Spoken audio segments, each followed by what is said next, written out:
And to talk us through that and what's happening on the ground, we're joined by Maciej Szopa. He's from Defense 24. Welcome, Maciej, to TVP World. Welcome. Hello. Happy to be here. Great to have you. So tell us what the situation is. I mean, it sounds very dynamic right now. The Russians seem to move forward a little bit. Then they don't actually take anything. What is actually going on? Well, I wouldn't call this situation dynamic because initially Russians entered the border regions, took a couple of villages near the border, and now their operation seems to be stopping. And while Ukrainian forces are massing in the area. In my opinion, Russian operation was not prepared to make significant gains or to cut Ukraine, for example, in half or capture Kharkiv.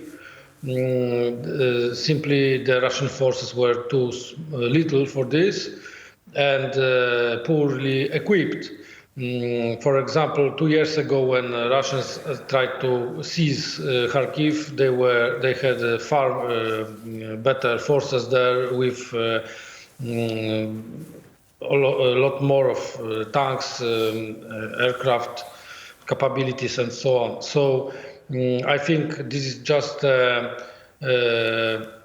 are just trying to broaden the front line, so the Ukrainians have to divide their forces even more.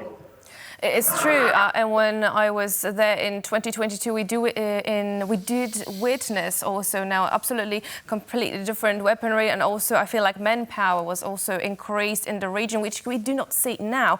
So having that in mind and considering the recent Russian advances, as well as also the use, for instance, of glide bombs by Russians, how feasible is it to stabilize the situation in Kharkiv, to your mind?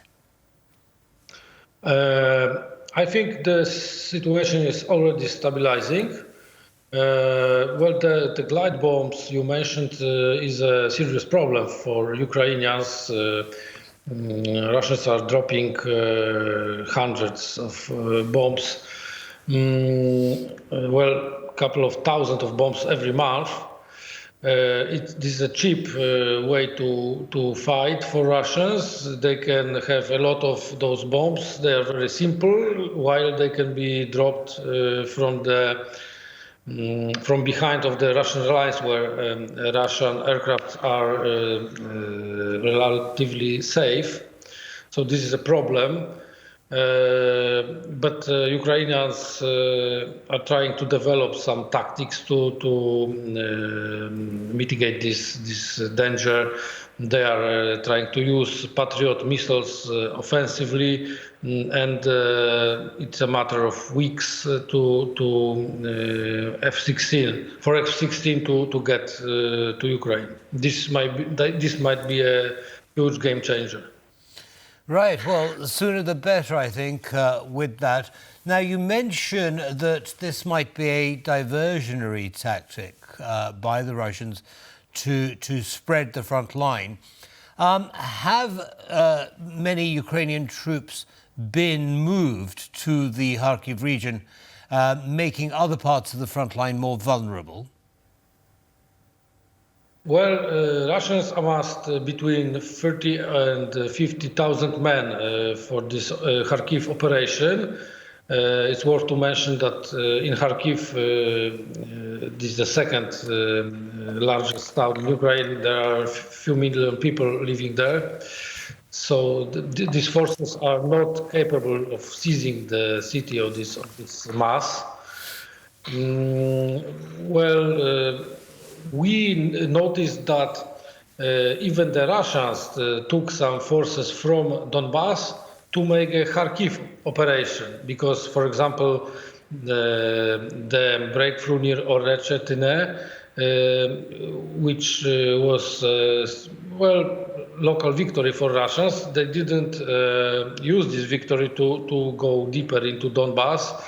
The attack on Chasiv Yar is ongoing, but still it's not so decisive as we were fearing a couple of weeks ago. So I'm not sure what the Russians are trying to achieve right now, and whatever they are trying, it's not working. And like you mentioned also previously that F-16 might be a game changer, there is also yet another element to it. I'm talking about Patriot systems. In fact, President Zelenskyy emphasized recently the need for modern air defense systems, especially two Patriot systems to defend Kharkiv effectively. So what do you think, what strategic advantages would these two Patriot systems provide in defending the city? Well, the problem of Kharkiv and its inhabitants is that this city lies in proximity of Russian border. That means this city can be shelled by by fairly cheap Russian ground-to-ground missiles. And the way of approach of these missiles is relatively short, so they are relatively hard to be shot down by Ukrainian air defenses. So the second thing is that all those launchers are on Russian territory, so Ukraine cannot use American weaponry and Western weaponry to attack those launchers. So Kharkiv really needs strong air defense. Of course, for humanitarian reasons, many people live there, but also for strategical reasons, because this is a very important city, very important part of Ukrainian industry is there.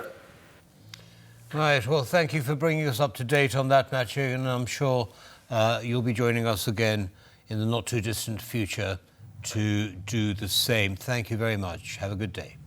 Thank you very much.